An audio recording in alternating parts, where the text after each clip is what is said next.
Nos hemos reunido con Santiago Posteguillo aquí en Barcelona. Santiago Posteguillo es autor de una de las trilogías más vendidas en España. Es una trilogía centrada en un personaje histórico clave en lo que es la historia de la humanidad, como es Trajano. Y las dos primeras partes, la primera y la segunda, se vendieron muy bien. Yo creo que por eso quizá a lo mejor había tanta expectativa y había tantos lectores esperando que llegase por fin a las librerías la tercera parte, que lleva por título La Legión Perdida.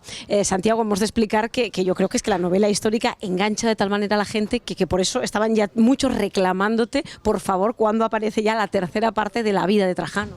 Sí, porque yo creo que aunque el gobierno o los gobiernos sucesivos se interesen en acabar con las humanidades, quitar el latín, quitar el griego, la última genialidad, acabar con la filosofía, etcétera, etcétera, la gente, gracias a Dios o a los dioses o a quien sea, sigue manteniendo ese interés por saber de dónde venimos, ¿no? Y cuando se lo encuentran presentado de una forma interesante, entretenida, amena en la novela histórica, pues no les importa que una novela histórica tenga 1200 páginas.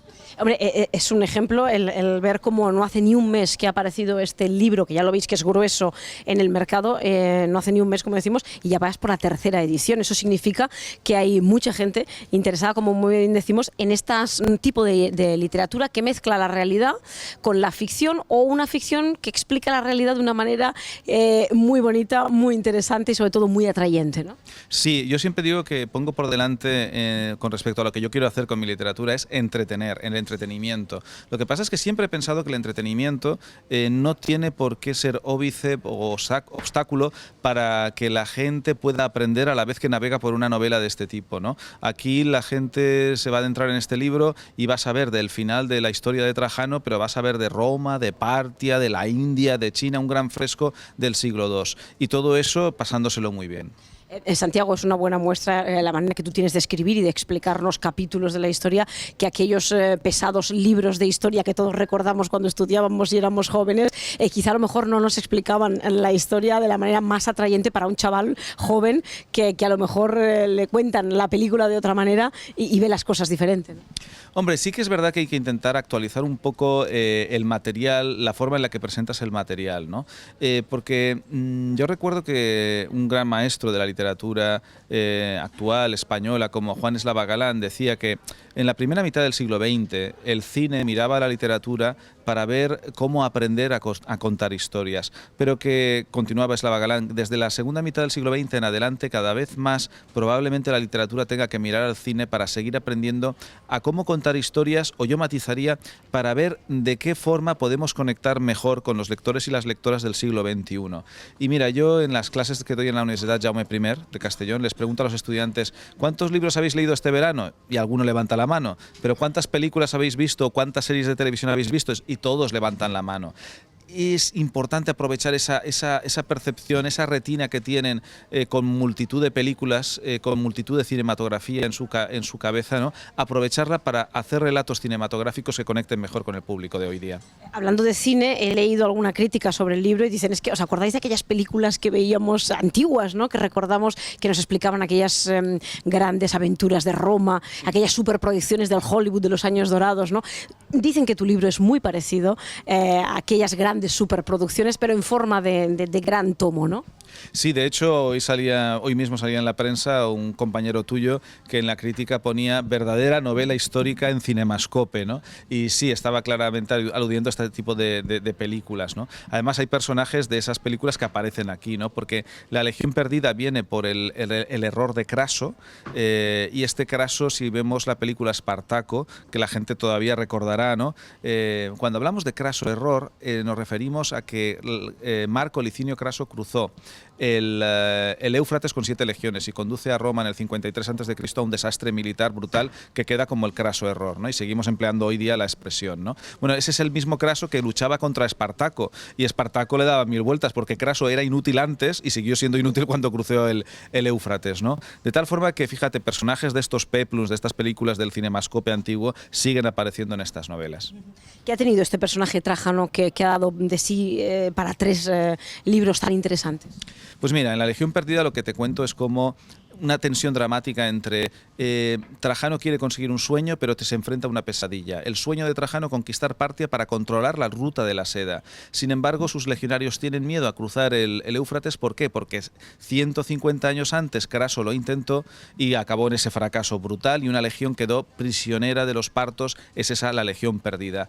¿Quién puede más? ¿La legión perdida o ese gran personaje de Marco Ulpio Trajano? ¿Y qué tiene Trajano? Pues Trajano era un emperador que, aunque concentraba una enorme cantidad de poder, gobernaba luchando contra la corrupción, obligaba a todos los corruptos a devolver, oh sorpresa, todo el dinero íntegramente que habían sustraído. Ciertamente parece ser que lo de tener leones en el circo era un elemento que favorecía para la recuperación de la memoria, ¿no? No quiero yo dar ideas, pero solo comento cómo Trajano resolvía los problemas en el siglo II, ¿no? Además, sabía que había que ser austero y exigir austeridad, pero predicaba con el ejemplo. Era el primero en ser austero. Sabía que si había que entrar en combate, era el primero en ir a la primera línea de combate. Se preocupaba por los más desfavorecidos, hacía acueductos para llevar agua al barrio más pobre de la ciudad de Roma, se preocupaba porque hubiera alimentos para los que menos posibilidades tenían, invertía en bibliotecas, invertía en basílicas para la impartición de justicia, etcétera, etcétera. Mira, yo estos 7 años que lo he pasado con Trajano, para mí era como un refugio. Meterme en mi despacho y sentirme arropado por un Trajano, y era más ingrato tener que salir del despacho y encontrarme con los políticos del siglo XXI. ¿Crees, por lo tanto, que hoy en día Trajano sería uno de los políticos más votados, más seguidos, con más legiones de verdad de seguidores? No tengo la más mínima duda. O sea, estoy seguro que ganaría. Probablemente sería alguien que haría retornar las mayorías absolutas a España. Estoy seguro. Además, mira, te voy a contar otra cosa de Trajano, ya que estamos en Cataluña, por ejemplo, ¿no? Trajano además pactaba. O sea, era capaz de pactar con el Senado si era necesario, o, por ejemplo, si estaba en su política de anexiones territorial, pues podía llegar y, en lugar de resolverlo todo mediante el enfrentamiento, si un rey le ofrecía un pacto para que ese reino, digamos, quedara incorporado, digamos, al dominio romano, pero manteniendo una capacidad de autogobierno muy importante, Trajano estaba dispuesto, claro, a medir pros y contras. Hombre, se ahorra un esfuerzo militar, un esfuerzo de violencia, pero podía incorporar a este nuevo territorio a cambio de darle una serie de concesiones, ¿no? Y llegaba a un pacto, no tenía ningún problema.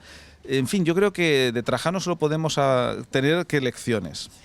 Son muchas de las cosas que aprenderemos leyendo esta historia, esta novela en la que lo cuentas todo, como decimos, como si fuese una película, porque en la novela hablas evidentemente de política, como tú decías, de esa corrupción, de esos pactos, pero también hay pasión, también hay celos, también hay odio, los grandes sentimientos que siglos después siguen moviendo el mundo, ¿no? Sí, porque mira, hemos evolucionado tecnológicamente y aquí pues me estás grabando con un micrófono, con una cámara de televisión, etcétera, etcétera, pero la naturaleza humana no ha cambiado en 2000 años. Pensamos, somos leales o desleales, amamos u odiamos o traicionamos de las formas muy parecidas a como ocurrían hace 2000 años. Por eso novelas de este tipo van sobre la naturaleza humana y muy fácilmente lectores y lectoras pueden identificarse con diversos o con muchos de los personajes que aparecen en La Legión Perdida. Es un libro además en el que viajamos, ¿no? Algunos críticos han dicho eso incluso del libro, ¿no? No del libro, sino de la trilogía. Es que es casi un viaje al pasado.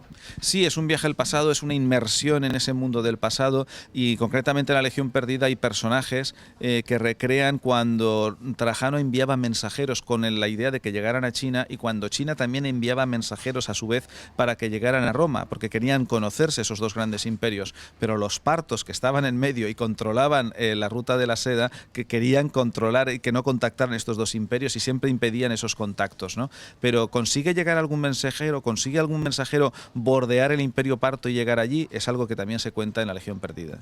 Si vemos algunas series de televisión, si leemos libros como el tuyo, nos damos cuenta de que el antiguo imperio romano nos sigue seduciendo, sigue siendo una de los pueblos que más nos ha impresionado, ha dejado huella en la actualidad, lo tiene todo, ¿no?, para ser protagonista de una y mil novelas. novelas, películas y lo que haga falta, ¿no? Hombre, Roma yo lo que digo es que tiene una combinación de ser nuestro pasado y tener nuestros claros y nuestros oscuros, todo allí. Entonces es muy interesante contarlo porque ayuda a comprender mejor nuestro presente, ¿no? Y armarnos mejor con inteligencia, corrigiendo errores del pasado para enfrentar mejor el futuro. Y además, desde el punto de vista novelístico, es una panoplia de recursos dramáticos que pone a tu disposición Roma prácticamente infinita, porque si quieres fieras, tienes fieras en el circo; si quieres carreras de cuadrigas, tienes carreras de cuadrigas, luchas de gladiadores, la guardia pretoriana, magnicidios, intrigas, batallas, asedios, lo tienes todo. Nos lo ofrece todo y además lo podemos ver en muchos de los rincones y de los capítulos de este libro, ¿no? Donde hay grandes descripciones, como tú muy bien decías, de carreras de cuadrigas, que son grandes clásicos muy recurrentes en novela y en cine, ¿no? Esos grandes iconos de esta cultura, del antiguo Imperio Romano. Son 3 libros, este es el último, y ha sido una labor muy dura de documentación, es decir, todo lo que nos cuentas es real y está muy estudiado y muy comprobado, muy contrastado. Vaya. Sí, mira, yo dedico 2 años a 2 años y medio para cada una de estas novelas, ¿no? Y combino ahí pues una parte donde me centro en la documentación sobre Roma, digamos, pues más o menos la tenía bastante fluida, bastante reunida, pero al hablar de Partia, del Imperio Kushan de la India y también de la China de la dinastía Han, he necesitado como 6 meses adicionales para documentar también estos imperios en ese momento, ¿no? Me he encontrado sorpresas muy interesantes porque en un mundo normalmente gobernado por hombres, de esos 4 imperios, estaba el Trajano gobernando Roma, Osroes gobernando Partia, Cadfises gobernando el Imperio Kushan, me encuentro que es una mujer la que gobierna China, el imperio espejo de Roma en demográfica y militarmente, y me sorprendió mucho por mi ignorancia. Me sabía los emperadores Han, pero claro, cuando reviso para escribir la novela me encuentro que el emperador Han de la época Anti tenía 10 años y digo, pues no va a gobernar él, y descubro que es la emperatriz viuda Deng la que gobierna, ¿no? Entonces estos son regalos o sorpresas que te da la documentación, que es maravilloso poder incorporar a la novela, porque sé que va a ser para mayor disfrute de los lectores si tú trasladas una visión muy realista y muy próxima y muy verosímil a lo que pasó en aquel momento. Has nombrado a una mujer y estamos grabando esta entrevista precisamente el Día de la Mujer Trabajadora. Tengo que preguntarte evidentemente por alguna mujer. Dicen que detrás de un gran hombre siempre hay una gran mujer. ¿Es el caso de Trajano o no? ¿O hay una, hay muchas? ¿Quién había detrás? Hombre, detrás de Trajano, junto a Trajano estaba Plotina, su mujer. Lo que pasa es que su relación es una relación de respeto, pero no de amor, porque Trajano era homosexual y sus amores estaban en otra línea, ¿no? Lo que sí que me he esforzado mucho es que detrás de Trajano se viera que habían unos grandes hombres, porque él sabía rodearse de los más inteligentes y de los más capaces. Un filósofo como Dion Cocello, un gran militar como Lucio Quieto, etcétera, etcétera. Y con respecto a las mujeres, lo que me esfuerzo mucho es que en estas novelas haya un equilibrio entre personajes masculinos y femeninos, ¿no?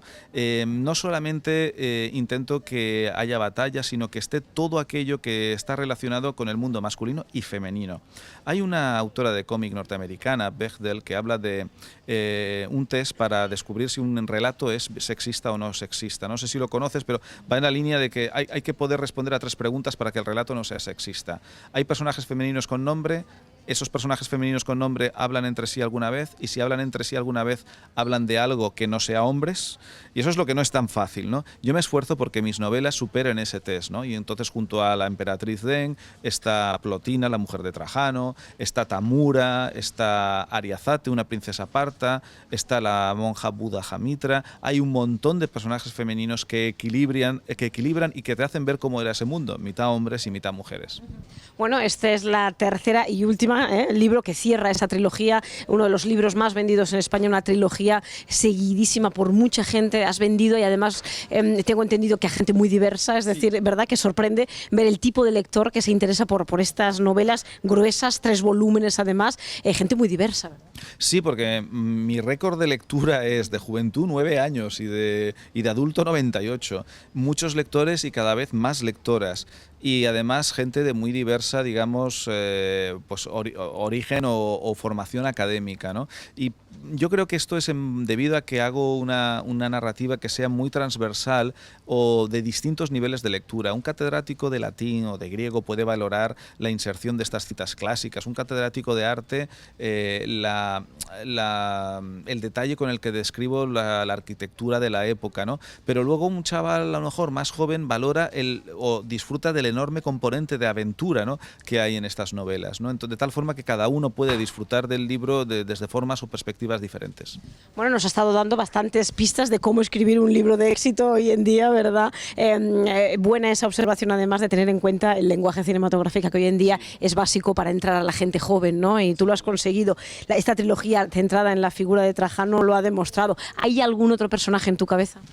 Sí, ya hay personajes en mi cabeza. Lo que ocurre es que vamos a mantener un poquito el misterio, pero sí que quiero recuperar otro personaje injustamente olvidado y vamos a ver si de alguna forma puedo conseguir hacerlo como un reto narrativo para mí mismo en una sola novela, ¿no? Vamos a ver si puedo hacer eso, más allá de que más adelante pueda hacer otras trilogías. Bueno, seguro que es una novela, será una novela interesante, vendida y que gustará mucho. Felicidades por este libro, esta trilogía que demuestra el interés que sigue habiendo en la lectura en España, cuando nos presentan una novela bien escrita y de una manera interesante y atractiva. Gracias. Muchas gracias a vosotros.